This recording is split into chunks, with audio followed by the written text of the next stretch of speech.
Another kitchen table unboxing video. This is quite exciting. I've had a couple of packages delivered from Bimble Solar. I'm not affiliated with Bimble in any way. I just find their service really good and their price is pretty competitive, really. So I've bought a few things from Bimble. I bought the Multi-Plus for the boat, and this is a Multi-Plus 12-1670. So it's 12 volt, 1.6 kilowatt with a 70 amp charge capability, and it's a Multi-Plus, which means that it's an inverter charger.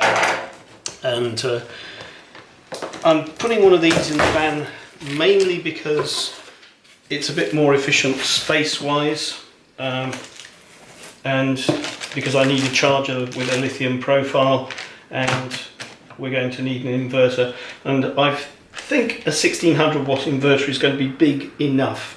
I've got a 2 kilowatt inverter on the boat, but 1600, we've got a microwave that takes about 900 watts, we've got an air conditioner which takes about 900, and so 1600, provided we're frugal and careful, we should be fine. And this is reasonably compact. The 2 kilowatt unit gets quite a lot bigger than this. So what have we got? We've got, that looks like a battery temperature sensor. We've got a leaflet, we've got the manual and some extra bits and pieces. There's a crimp terminal, and this is the Multi-Plus itself. So let's get this out. It's nowhere near as heavy as the 2 kilowatt Multi-Plus that we've got on the boat, and that's one of the reasons, because in a motorhome we're a lot more concerned about weight than we are in the boat, and so this is quite a nice intermediate size without sacrificing too much. So we've got the AC input, AC output. We've got a couple of VE direct ports which we can connect to the Servo GX. We've got the same kind of switch that there is on the larger Multi-Plus that we've got on the boat, so you can have it as charger only, off, or charger and inverter, and that's pretty useful. And I believe we can control that using this remote link here. Take that out and replace it with an actual cable.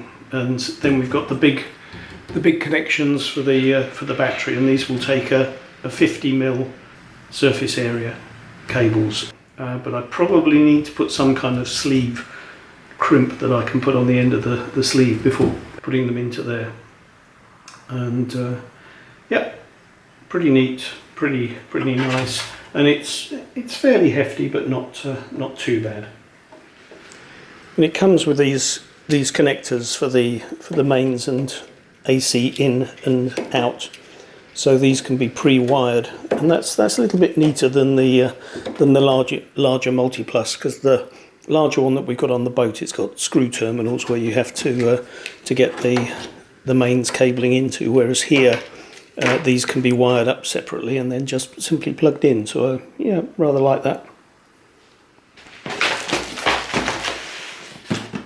So in here, the second package from Bimble Solar down near Lewes in Sussex should be the other bits and pieces I need. So quite excited.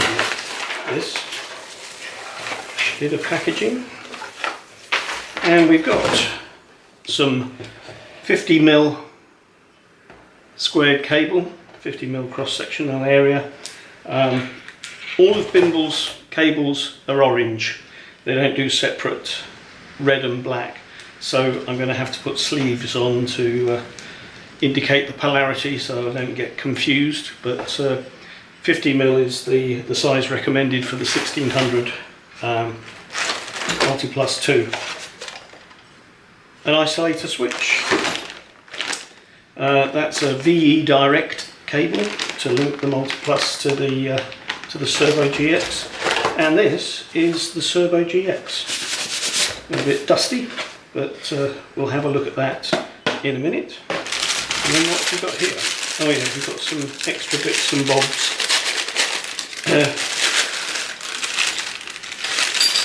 yeah, there's some of the crimp terminals with heat shrink tubing. And what's this one? Ooh, Bimble solar sticker. Very nice. I'll stick that on my stand. And exciting. Got some swizzles and drumsticks. Well, hey, fantastic. I'll have those with a cup of tea in a minute. Thank you, Bimble. Much appreciated. Right, we'll have a look at the Servo GX. We've got one of these on the boat, and it's been fantastic because it kind of pulls all the Victron, various bits of Victron kit together. So I've got there various connector blocks, and that looks like the low current 12 volt power for the Servo GX. And then we've got terminations for the Cat7 cables, and then the GX itself. Very neat little unit. I like these. It's got built-in Wi-Fi, built-in Bluetooth, and oodles of ports. So VE direct ports, a LAN port, several USB ports, an HDMI port, so you can connect a screen to it directly. And yeah, they're very neat, very small, very light, and quite a powerful, quite a nice device. So that will find its way into the motorhome. Welcome to another kitchen table unboxing video. This is a Fogstar Drift Pro lithium-ion battery, and 230 amp hour. And according to my calculations or my measurements, it should fit under the seat in the van if I lay it on its side. And being a lithium battery, you can essentially put them any way up, though Fogstar say not upside down. So what have we got? We've got the bolts. They are M8s or M10s. Need to make sure I get the right lugs for those. And a battery. Not much else I can say about that. It's got nice carrying handles. Let's get it out.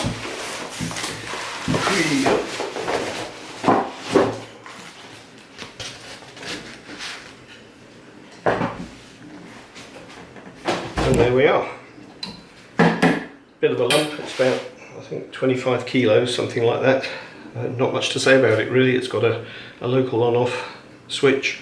This is the Drift Pro, so it has the CAN bus port, which I can use to connect to a Servo GX, which will give me good Victron integration.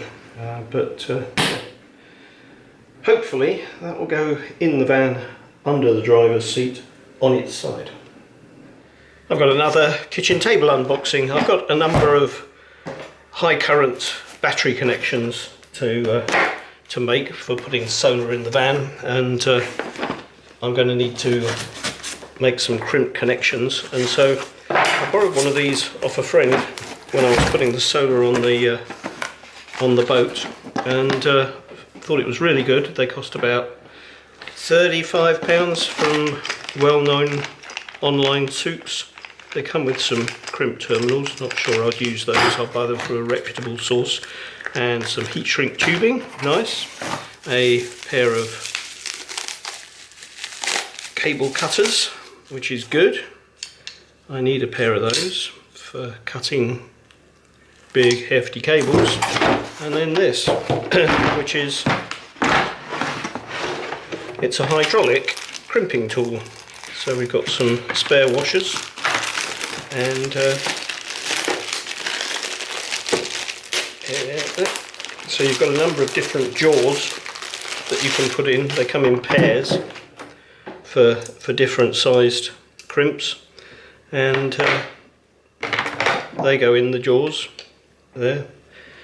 Turn the hydraulic on, and you simply crimp it up, and you get a very nice hexagonal crimp, and when you're done just undo. And yeah, so the one I borrowed I thought was really good, not very expensive, much better than a manual one, so I thought I'd get one to do my my battery connections.